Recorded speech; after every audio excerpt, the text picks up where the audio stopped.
Hello friends, आज हम लोग extreme angles of A triangle के बारे में सीखेंगे।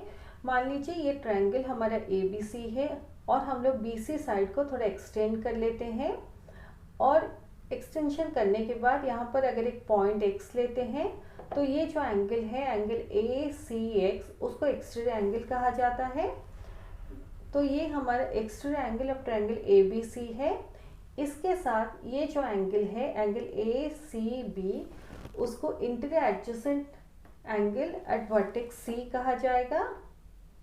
ये वर्टेक्स सी है और ये इंटीरियर एडजेसेंट एंगल है और ये दोनों इंटीरियर ऑपोजिट एंगल्स कहे जाते हैं, एंगल ए और angle B.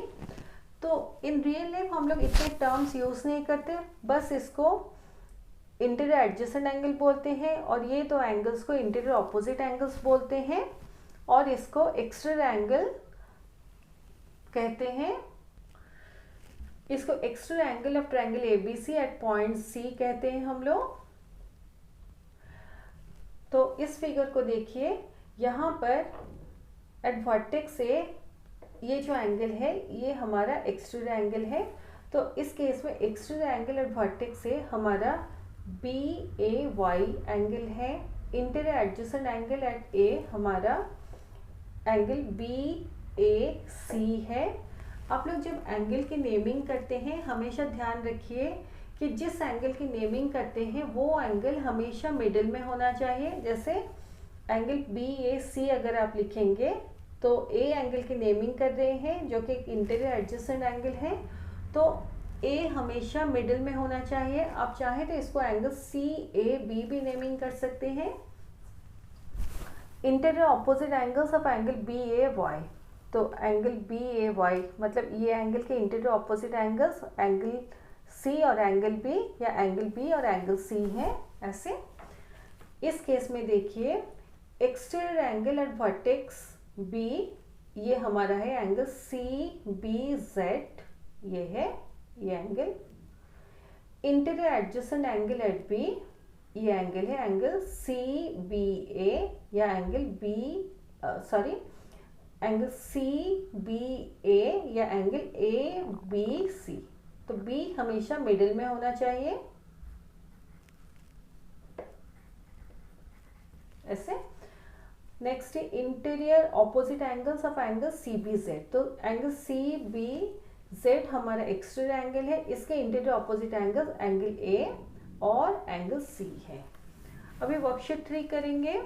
Name all the exterior angles in the given triangle. तो ये देखिए यहाँ पर एंगल 5 इस साइड के एक्सटेंशन से हुआ है, तो एक्सटीरियर एंगल हमारा एंगल 5 है। देन इस साइड के एक्सटेंशन से एंगल 5 फॉर्म हुआ है, इस साइड के एक्सटेंशन से एंगल 6 फॉर्म हुआ है और इस साइड के एक्सटेंशन से एंगल 4 फॉर्म हुआ है। तो मैं थोड़ा सीक्वेंस में लिख लेती हूँ, एंगल 4 एंगल 5 एंगल 6। अगर आप ऐसे भी लिखें angle 6 angle 4 angle 5 any sequence में लिखने से भी उसमें भी कोई गलती नहीं है। Complete the table given below. तो यहाँ हमें एक्सटीरियर एंगल लिखना है, तो ये हमारा एक्सटीरियर एंगल है angle P R S. Interior adjacent angle ये वाला एंगल है angle P R Q, angle P R Q ऐसे लिख सकते हैं, या एंगल क्यू आर पी ऐसे भी लिख सकते हैं। इंटीरियर ऑपोजिट एंगल्स, तो इंटीरियर ऑपोजिट एंगल्स हमारे हैं, ये एक्सटीरियर एंगल है, इसके ऑपोजिट में एंगल पी और एंगल क्यू ऐसे।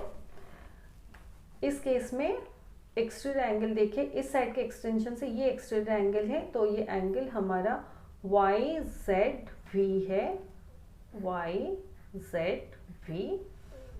इंटीरियर एडजेसेंट एंगल ये एंगल है, तो ये हमारा एंगल वाई जेड एक्स, इसको ऐसे लिख सकते हैं, या angle X Z Y, X Z Y ऐसे भी लिख सकते हैं। जेड हमेशा मिडिल में होना चाहिए। इंटीरियर ऑपोजिट एंगल्स, तो ये हमारा एक्सटीरियर एंगल है, तो ये एक्सटीरियर एंगल है, तो इसके ऑपोजिट में एंगल एक्स और angle Y, angle X angle Y ऐसे। इस केस में एक्सट्रूड एंगल हमारा बी ए साइड के एक्सटेंशन से फॉर्म हुआ है, ये एक्सट्रूड एंगल है, तो ये होगा angle C A D. C A D interior adjacent angle ये एंगल है, तो ये हमारा सी ए बी एंगल है, या एंगल बी ए सी भी आप लिख सकते हैं। और इसके इंटीरियर ऑपोजिट एंगल्स में है, ये एक्सट्रूड एंगल है, इसके ऑपोजिट में एंगल सी और एंगल बी है, तो हम लोग एंगल बी एंगल सी ऐसे लिखेंगे। ये फिल इन द ब्लैंक्स वाले क्वेश्चन है।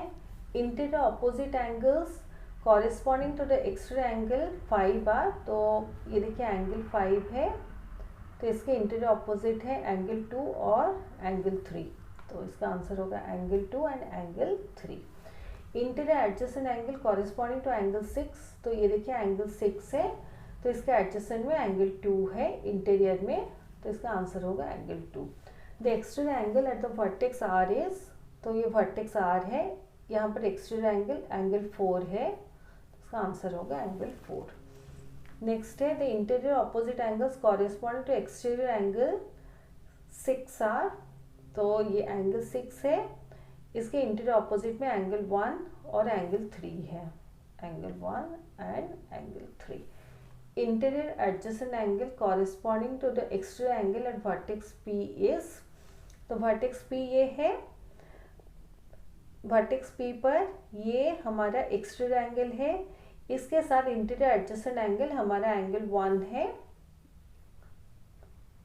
तो इसका आंसर होगा एंगल 1। तो ये हमारा वर्कशीट 3 खत्म होता है।